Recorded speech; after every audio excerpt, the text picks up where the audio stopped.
All right, let's get on the ground and talk about what's happening in areas like Miami. This was just yesterday where you could see the storm setting up quickly.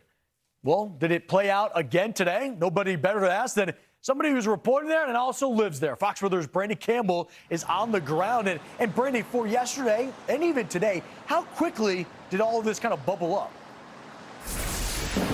Steve, just to give you some perspective, when I woke up and even came out early this afternoon, it was so hot, the sun was shining, and then I'd say in a matter of about 10 minutes, things completely changed. It was pouring rain, but we did slowly start to see the clouds come in. So you had a little bit of a hint as to what was going to happen, especially because it's been happening over the past couple of weeks. So I think that's really the heads up that people in this region had going forward. I want to show you guys, though, a time lapse to really give you a look at what we saw throughout this afternoon. You can see we had some blue skies.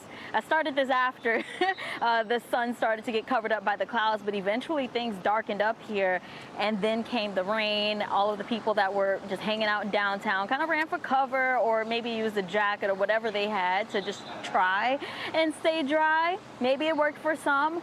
So here you can see again some of that rainfall. So we can see anywhere from 3 to 5 inches of rain here in the Miami and even up in Fort Lauderdale going through the remainder of this week. So with that being said, we'll have heavy rainfall. That could lead to a chance of some isolated flooding in some areas on some roads.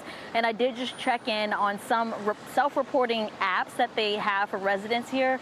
Some people did send in some videos and pictures showing some flooding on some of the roads. So we did see some indications of that in the area. We're also under a level 1 out of flood risk through Saturday, so it makes sense that we had that occur.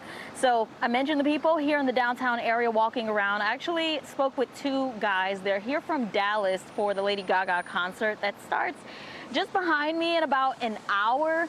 They said they're actually okay with this rainfall that we're seeing. It's kind of nice for them because in Texas, it's just hot and dry. Take a listen. Where we just came from, people were just hiding underneath awnings. We've seen 1 or 2 other people with umbrellas, but yeah, mostly they're just going to try to take shelter. They're all in flip-flops, they're all in like tank tops and just ready for the beach. It's really interesting to see it, yeah. And obviously I see y'all were prepared. Tell me about that. Oh, we were not prepared. No, we stopped at Publix to get the 1 umbrella, and then we went to go eat at a restaurant over here and stopped to get this one. Yeah. So we didn't think it all the way through. Okay, well, look, it's never too late to get prepared. If you get the umbrella after it starts to rain, well, you'll have it for the next rainfall because this isn't over today. So we're thinking or looking at West Palm Beach going all the way down to the Florida Keys, really in the hot spot for seeing rainfall through the end of the week. But there is an upside to it. This can be beneficial if we don't see too many impacts from flooding.